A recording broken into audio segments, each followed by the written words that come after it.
There's a lot more fun and human interest in history and art than you've been led to believe. I'm Professor Andrew Lear, classicist and expert on sexuality in ancient Greek art. I've developed a hugely popular series of art museum tours uncovering the sexy secrets of history and art.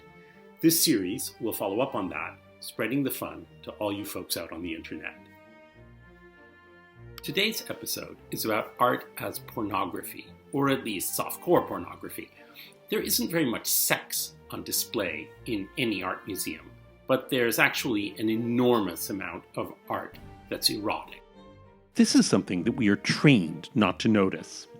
It starts in early childhood when you go to an art museum with your parents.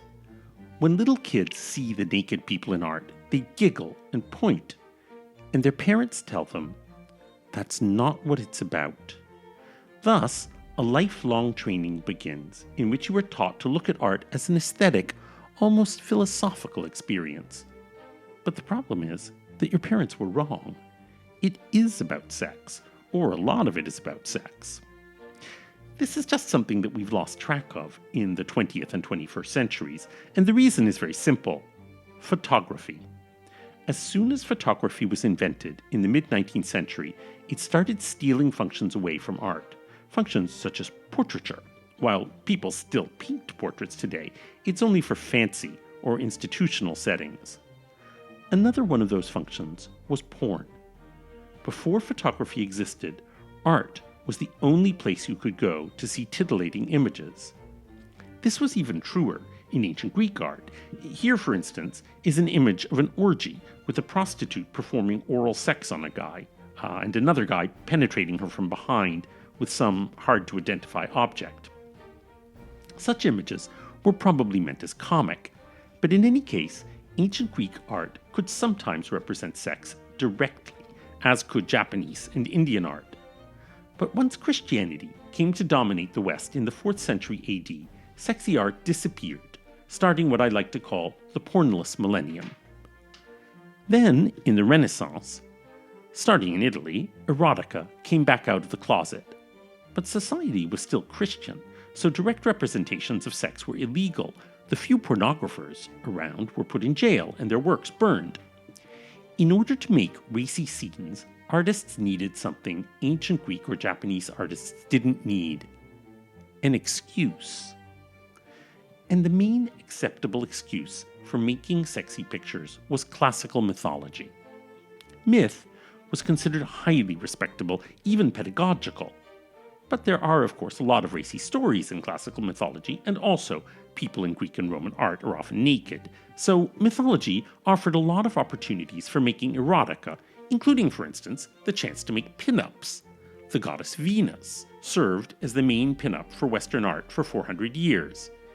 Here is one of Titian's many Venuses. She is, of course, the goddess, because Cupid is crowning her, but at the same time, she's a model of the Renaissance beauty, with extremely white skin, blonde hair, part of stereotypical beauty in many Western periods, the big hips that were then prized as the hoop skirts that were fashionable show, a little belly, since you wouldn't want to look like a poor woman without enough food, and the modest breasts that were in fashion at the time.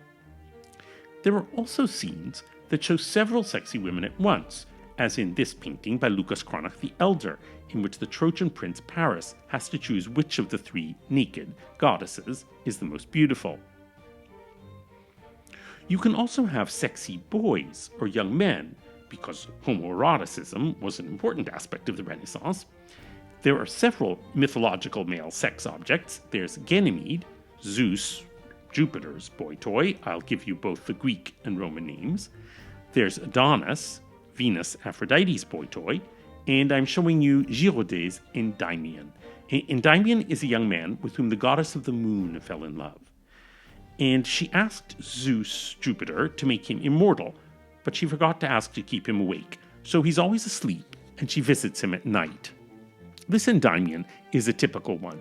Because he's asleep, he's a passive object of desire, spread out for the viewer's gaze, and he's bathed in the light of the moon, which is the light of the goddess that desires him, so he's kind of swimming in desire. It's a super sexy image.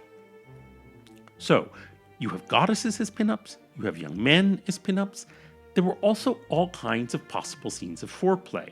Here is a scene of smoochy, gentle sexual relations between two young, inexperienced lovers, Canova's Cupid and Psyche. Or you can have the opposite. You can have a bit of bondage, with Andromeda bound to a rock, waiting for Perseus to come rescue her. Or you can have rape scenes, by which, since sex is all off stage, we mean scenes of a woman or boy being carried off by a god, as in this spectacular sculptural group by Bernini of Hades, Pluto, carrying off Persephone to make her queen of the underworld.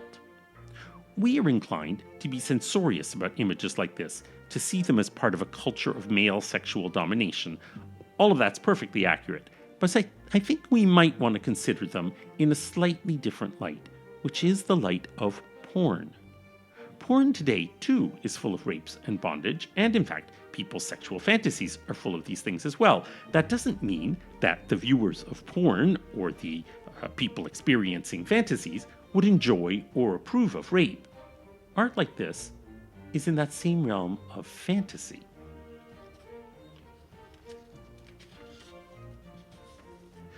Mythology offers the chance to explore many other fantasies. If you want gender ambiguity, you have the hermaphrodite, the son of Hermes and Aphrodite, who was or became what we call intersex.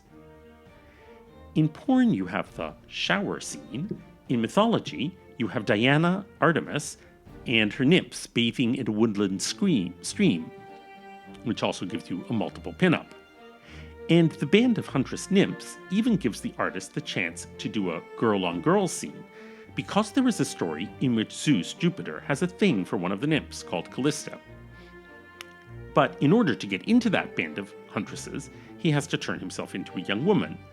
The story goes on. When his wife, Hera, Juno, finds out about it, she gets angry and turns Callisto into a bear, because of course that's what you would do. And then Zeus, Jupiter, makes it all better by turning the bear into a constellation, Ursa Major, because that's honorific. But the point is, painters don't spend any time on the other parts of the story, whereas the seduction scene of girl on girl is represented all the time. These are just some of the ways in which artists represent things which excite and titillate the viewer. I should add that while the scenes can't represent sex, they can be quite suggestive. There are many good examples. One myth that artists love, probably because it's about an artist, is the story of Pygmalion and Galatea. You probably know this story from Shaw's Pygmalion or from My Fair Lady. Pygmalion sculpts a woman, and then he prays to Venus and says, "Gosh, women are so horrible. I just wish I could have a perfect wife, like my sculpture." So the goddess turns her into a real woman, and he falls in love with her. Now, actually, the ancient Roman version we have of this suggests that the story is incestuous and creepy, but modern artists don't get that. Instead, they like Pygmalion falling in love with his sculpture. Here, for instance, we have Ary Scheffer's Pygmalion falling in love with Galatea from the Louvre. But what's he doing with his left hand? He's going right for her nipple. Sexy images of sexy stories. This is just something that's all over every art museum. In our next episode, we'll talk about the other most common way that artists made sexy images, which was through religious art.